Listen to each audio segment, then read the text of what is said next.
এখেতৰ চেনেলৰ নামটো হ'ল পংকজ লিকা। নমস্কাৰ আপোনালোক সকলোকে।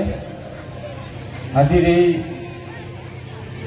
বিহু সাংস্কৃতিক অনুষ্ঠানৰ স্থলীত উপস্থিত ৰাইজ, উদযাপন সমিতিৰ সভাপতি, সম্পাদক প্ৰমুখে, নৃত্যৰবীয়াসকল, একক আৰু দলীয় যি আধুনিক নৃত্য প্ৰতিযোগিতা হ'ব, এই প্ৰতিযোগিতাৰ বাবে বিচাৰক হিচাপে আমন্ত্ৰণ জনোৱা বিচাৰক মণ্ডলী, আপোনালোক সকলোকে পলমকৈ হ'লেও ৰঙালী বিহু তথা অসমীয়া নৱবৰ্ষৰ আন্তৰিক শুভেচ্ছা জ্ঞাপন কৰিছোঁ।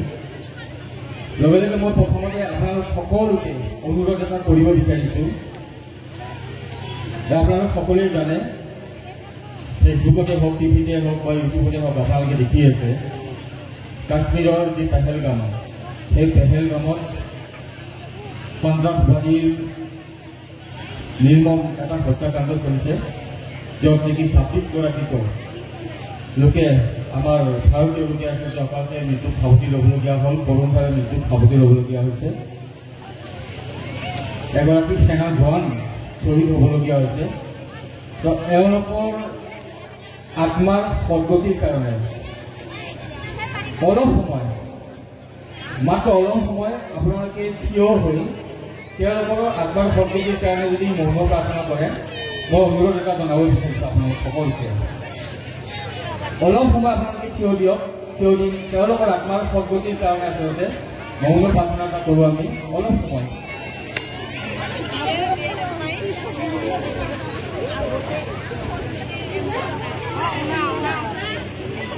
আৰম্ভ কৰিছোঁ।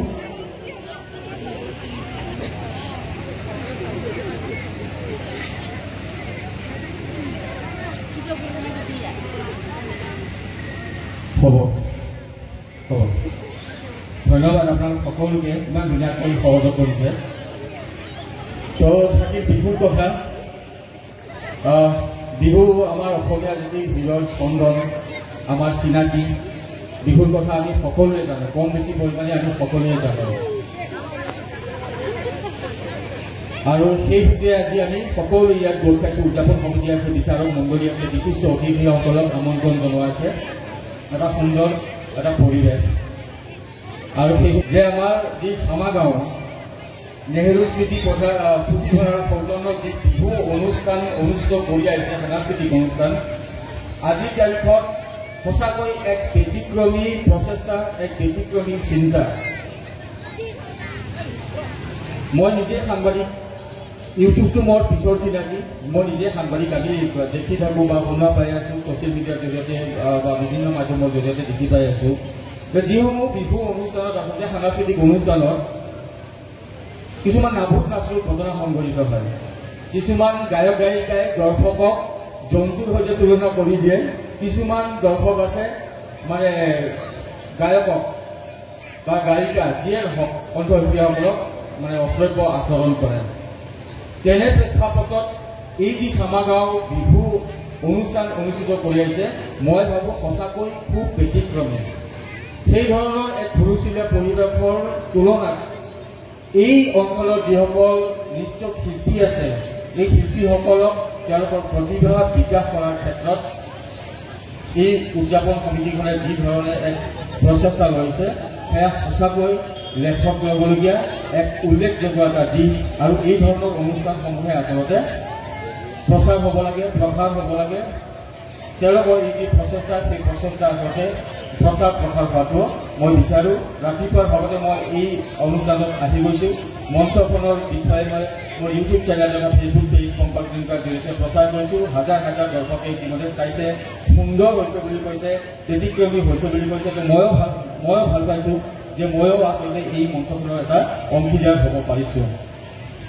ইয়াৰ লগে লগে আৰু এটা কথা উল্লেখ কৰিব বিচাৰিম যে যিসকল নৃত্যশিল্পীয়ে এই মঞ্চখনত নৃত্য প্ৰদৰ্শন কৰিব বা তেওঁলোকে এই প্ৰতিযোগিতাখনত অংশগ্ৰহণ কৰিব, তেওঁলোকে তাতে কেৱল এই মঞ্চখনক আশা নকৰি তেওঁলোকৰ প্ৰতিভাসমূহ বা তেওঁলোকৰ প্ৰতিভাৰ যি আচলতে গুঞ্জন, যি গোন্ধ, সেই গুঞ্জন, সেই গোন্ধ, সেই সুবাস আচলতে চামাগাঁৱৰ পৰা ওলাই গৈ ৰাজ্যিক পৰ্যায়ত নহয়, ৰাষ্ট্ৰীয় পৰ্যায়ত নহয়, আন্তঃৰাষ্ট্ৰীয় পৰ্যায়ত যাতে সুখ্যাতি লাভ কৰিব পাৰে, তাৰ কাৰণে কিন্তু যি চেষ্টা উদযাপন সমিতিয়ে আপোনালোকক মঞ্চ দিছে ঠিকেই, কিন্তু আপোনালোকৰ যি প্ৰতিভা জীয়াই ৰখাৰ বাবে আপোনালোকে চেষ্টা সদায় অব্যাহত ৰাখিব লাগিব। অভিভাৱকসকল আছে, তেওঁলোকে তেওঁলোকৰ সন্তানক আগবঢ়াই দিয়াৰ ক্ষেত্ৰত তেওঁলোকৰ যি চেষ্টা সেয়া অব্যাহত ৰাখিব লাগিব। এটা সুন্দৰ পৰিৱেশ, বতৰো বেয়া, বেছি কথা নকওঁ, যদি কিবা ভুল ভ্ৰান্তি হৈছে মোক ক্ষমা কৰি দিব। শেষত মই আপোনালোকৰ পৰা আৰু এটা বস্তু বিচাৰিম, সেয়া হৈছে এই যি উদযাপন সমিতিয়ে তেওঁলোকৰ এটা দিশ এটা মই কৰিব বিচাৰিছোঁ যে উদযাপন সমিতিত যিসকল যুৱক আছে বা যুৱতী আছে তেওঁলোকে কিমান সুন্দৰকৈ মঞ্চখন সজাইছে, তেওঁলোকৰ কিন্তু মানে মাইণ্ড ব্লয়িং, খুব সুন্দৰ, কল্পনা কৰিব নোৱাৰি ইমান সুন্দৰকৈ তেওঁলোকে মঞ্চখন সজাই। যোৱাবাৰো বিভিন্ন ধৰণৰ ঢোল পেঁপা আদিৰে মঞ্চখন সজাইছিল, আকৌ ধুনীয়া কৰি তুলিছিল। এইবাৰো তেওঁলোকে চেষ্টা কৰিছে আৰু ইমান নিখুঁতভাৱে মঞ্চখন সজাইছে, মানে আপোনালোকে আৰু মই দেখি খুব মানে অভিভূত হৈ পৰিছোঁ। তো তেওঁলোকৰ এই যি কাৰুকাৰ্য, সেই কাৰুকাৰ্যই পিছৰ পৰ্যায়লৈকে যাতে অব্যাহত থাকে, তেওঁলোকে যাতে এনাৰ্জি পায়, সেইকাৰণে ইয়াত যিমান দৰ্শক আছে সকলোৰে পৰা তেওঁলোকৰ কাৰণে এটা হাত চাপৰি বিচাৰিছোঁ, যিমান দৰে পাৰে। সুন্দৰ এটা পৰিৱেশ দিছে যুৱকসকলে দিনে ৰাতিয়ে কষ্ট কৰি, তেওঁলোককো আমি উৎসাহ দিব লাগে, হয়নে নহয়? আৰু এবাৰ দিয়কচোন। সুন্দৰ, ধন্যবাদ।